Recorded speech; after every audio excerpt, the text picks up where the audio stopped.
80 years. Who would have thought that Thomas and Friends would last this long? I don't know, I certainly didn't. And you didn't think I wouldn't do anything to celebrate the 80th anniversary, did you? Well, seeing as the final Oranges Go movie, Thomas and Friends Sodor sings together, Tom and what yesterday, I think today would be as good as any day to give my thoughts on it. It's the Sodor Sing celebration on Sodor, and everyone is very excited. However, there are a lot of problems that are happening on the main day. Everyone is singing so loud, out it breaks all the lights in Sodor, including the main stage lights. Meanwhile, Nia loses control of the main special surprise for what is that elevation, the Calliope. And now how and Thomas have to I'm the new special surprise before the Sodor Sings Festival. So seeing as this was being released in the 80th anniversary, a part of me did have a lot of hope that they were going to put in a lot of effort for this. Yes, and I did. It seemed exciting when they revealed the title and the promo. And I got to say that ABC couldn't have timed this better. Like, releasing it the day before the main 80th anniversary. Smart thing, Australia. I see what you're doing there. But anyways, Ace, the film was out. I gave it a watch and was extremely disappointed. Yeah, I don't mean to be a sourpuss for the 80th anniversary, but this one wasn't great. I hesitate to say it's bad, but it's definitely one of my least favourite Thomas films. Films with a few good things about it. But yeah, I was not huge in this one.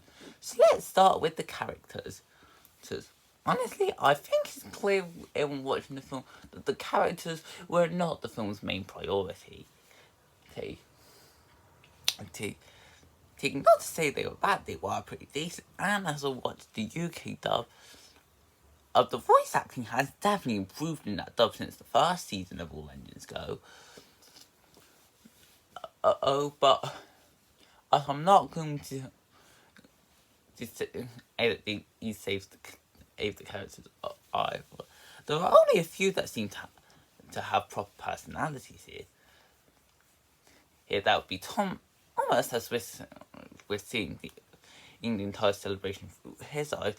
As he's excited to find out what the surprise is, and then has to help Nia sort out our replacement for the main surprise. And you've got Aura, who due to the broken like is taken down the wrong direction along with the coach standing in Clavo taking the kazoo players to their concert. The Tom Hat, aka the Fat at control. Ola, who's the warrior worrying about everything that could go wrong with the celebration. And Nia, who's kind of the closest this film gets to a main character. To where she's in charge of the main big surprise, Isaac Kronk's Crossing. Sing, and when it fails, she has to think of a new one with Thomas's help. The others like Percy, Diesel, Carl, Ollie, Sandy, and Kant, do appear.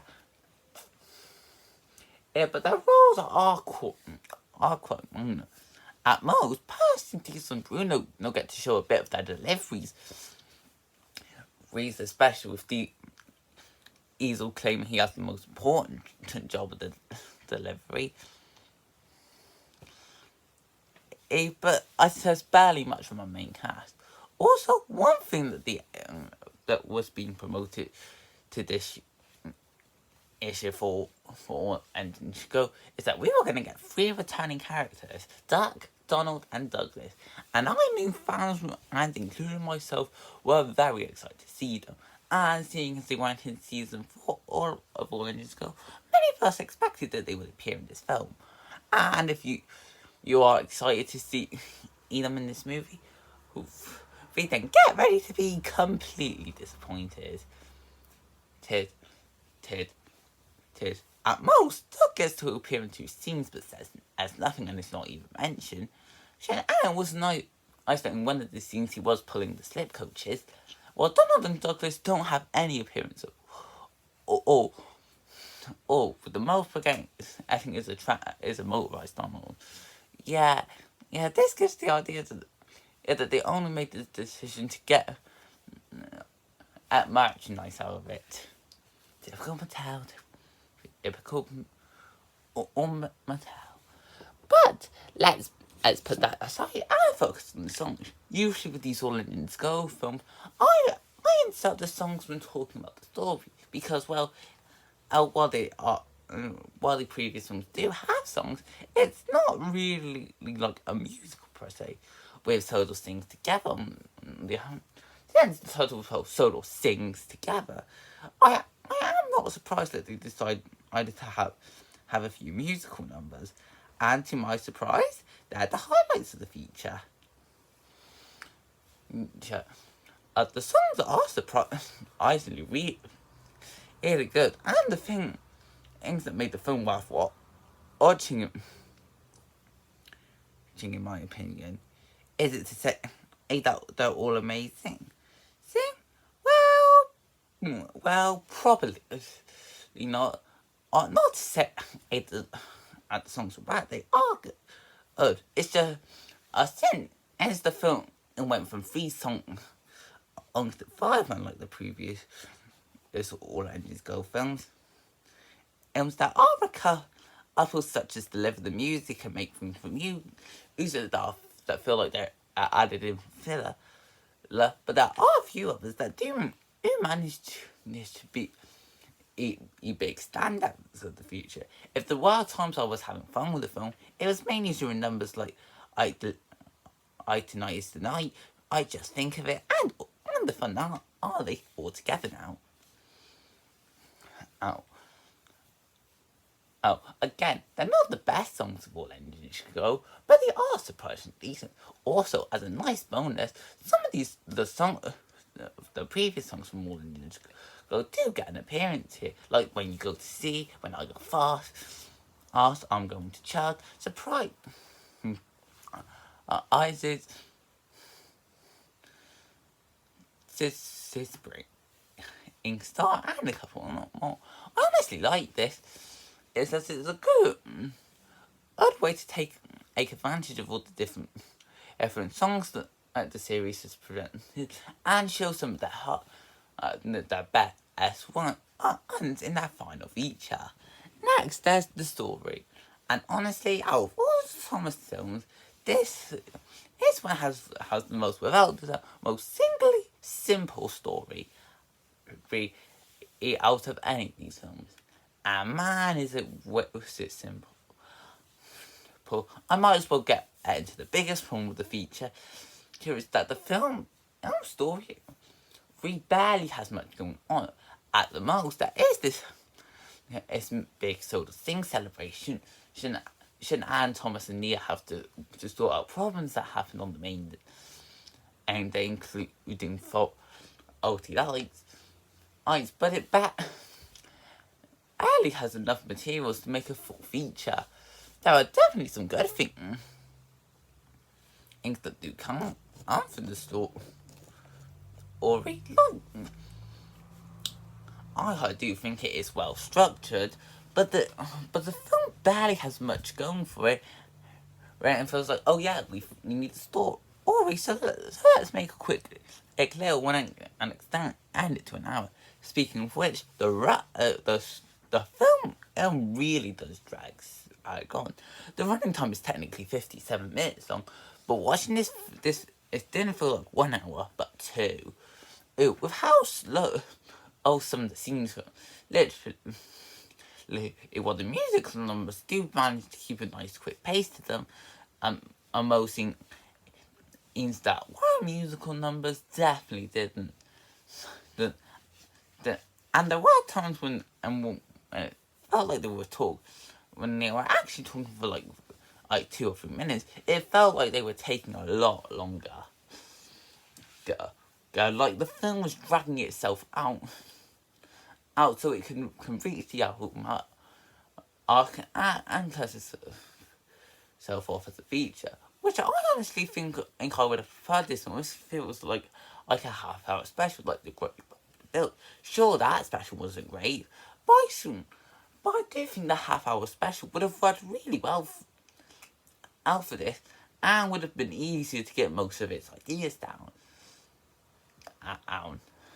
And if the film had a bit of a short running time, I don't think I'd be complaining too much about the story, because on its own, it's actually not that bad. Sure, it's pretty simplistic, but it's honestly a really solid idea for a story, or for a on this film. And does have a few ideas that can make a decent special. It's just its insistence of being an hour long did ruin it, where it did feel dragged out. And then there is the animation. Now, in the previous films, I don't go too harsh on this topic. Yes, this is a film made for TV, so the animation isn't going to be great. But the previous films have had some good animation, and I can't say the same for Sodor Things Together, right? Other than the songs, another positive I can say is that the animation is good. However, it is noticeable, or that there was a lot more effort put into the animation in the previous All Engines Go films than there was put into Sodor Things Together. But on its own, the film does it. Stay true to the main animated aspect, but and stay true to the All Engines Go style, like the simple cartoon design, and exquisite movements that come from the characters, which is fine. I do think the character animation is easily a standout of the feature. This is especially the case during the musical numbers, and the characters are allowed to be as lively as they want, and help bring these numbers to life in the best way possible. However, but the film feels like it's just staying to the basic animation style you get for All Engines Go. Sure, the backgrounds are really nice to look at, and the lighting is pretty good with this music festival going on all over the island. And however, but I do feel as if like they weren't putting that all into the animation. They're allowed to be creative in some moments, like the musical numbers, but at the most they were doing like a decent job. Definitely not bad. And I do think that the animation is pretty good, but it is noticeable that there was a lot more effort put into the animation of the previous films than there were for this one. So overall, as a film, and released to celebrate the 80th anniversary of Thomas, but I'm sorry to say that this was a big disappointment. Thomas and Friends Sodor Things Together ends All Engines Go on a very disappointing note. There are some good things about it. Ted Lake's solid voice acting, pretty good songs, and okay animation, but with a very simple story that feels dragged out, and characters with little personality.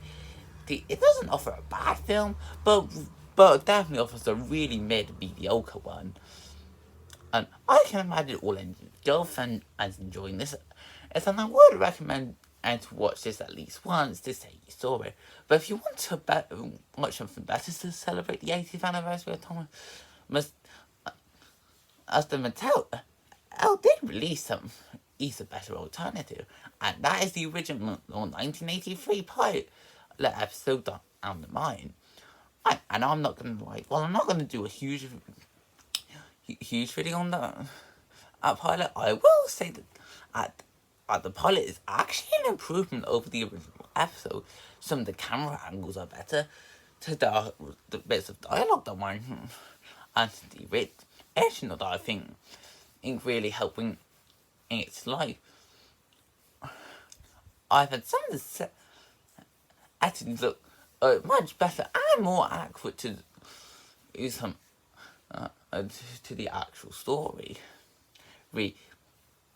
If we want a great new thing to celebrate the 80th anniversary, you then watch that pilot. You'll have a great time. With this, well, I won't say it's bad, and it is definitely noticeable that Sodor things together could have been much better, and it ended all ended still on a disappointing 5.5 out of 10. And I know it sucks that I didn't review something amazing for the 80th anniversary, but don't worry, I do have a couple of plans of it is coming out to celebrate the 80th anniversary with the show.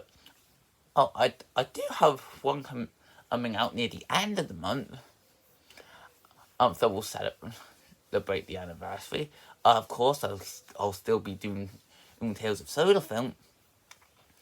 And I am working on a really special one that will probably be released at the end of the year, as my main celebration to the 80th anniversary of the series. It's something I thought of today, and I won't go into spoilers what it is, but let's just say fans will probably they have a great kick out of it. So I hope you guys enjoyed this video. Feel free to comment, like, and subscribe. Happy 80th anniversary, Thomas and friends, and I will see you next time. Bye!